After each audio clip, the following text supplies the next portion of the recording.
મારી ઈચ્છા છે કે એ સમજી અને ભૂલ થઈ ગઈ હોય તો સુધારીને ઘેરે વી આવે અને વિવાદ તો અંત આવે એવી મારી ઈચ્છા છે. અને સમાજની પણ એ જ ઈચ્છા છે કે જે કાંઈ ભૂલ થઈ એ સમાજ પણ માફ કરી દે, પણ ઘરે વી આવે મહેરબાની કરીને.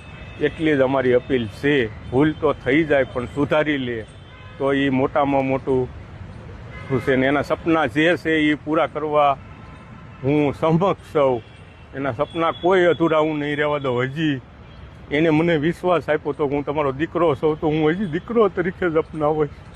કાકા, તમારી દીકરી છેલ્લે કયા પ્રોગ્રામ કરવા ગઈ હતી, પછી છેલ્લી કેવી વાત થઈ અને પછી શું કરવું પડ્યું? કોઈ વાત જે થઈ એમાં કોઈ આ માયલું કાંઈ હતું જ નહીં. કમ્પ્લેટ વાત થઈ રેડી. જે દર વખતે મને જ્યાં પ્રોગ્રામ કરવા જાય ને વાત કરે એ રીતે જ વાત કરી હતી. ક્યાં ગઈ હતી છેલ્લે પ્રોગ્રામ કરવા? પછી શું છેલ્લી વાત શું?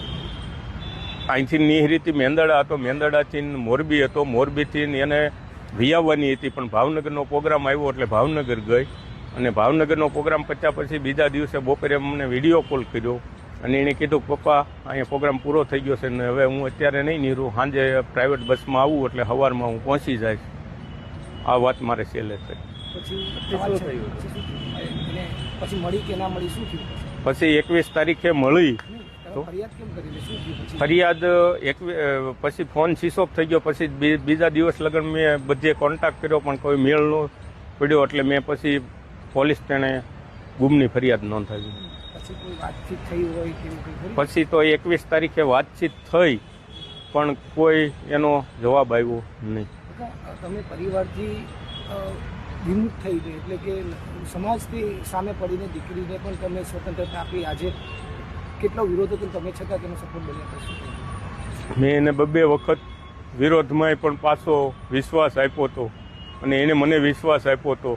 આજ એને મારી માથે વિશ્વાસઘાત કર્યો. હજુ પણ તમારી શું અપેક્ષા છે? હજી એ મારો દીકરી જ છે. હજી ભૂલ એની હું બધી માફ કરી દઉં એ વિયાવે ઘરે અને હજી એના સપના એ જે છે એ પૂરેપૂરા જ હું કરવા સમક્ષ છું. એક આખી સવાલ એ કે આજે સરકાર સમક્ષ તમામ લોકો એવી અપેક્ષા કરી રહ્યા છે કે પ્રેમ લગ્નમાં માતા પિતાની સંમતિ જરૂરી છે. શું માનો જવાબ આપશો? હા, એ જરૂરી જ છે. ગમે એ કોઈ પણ જ્ઞાતિની અંદર બધાની જરૂર જ છે.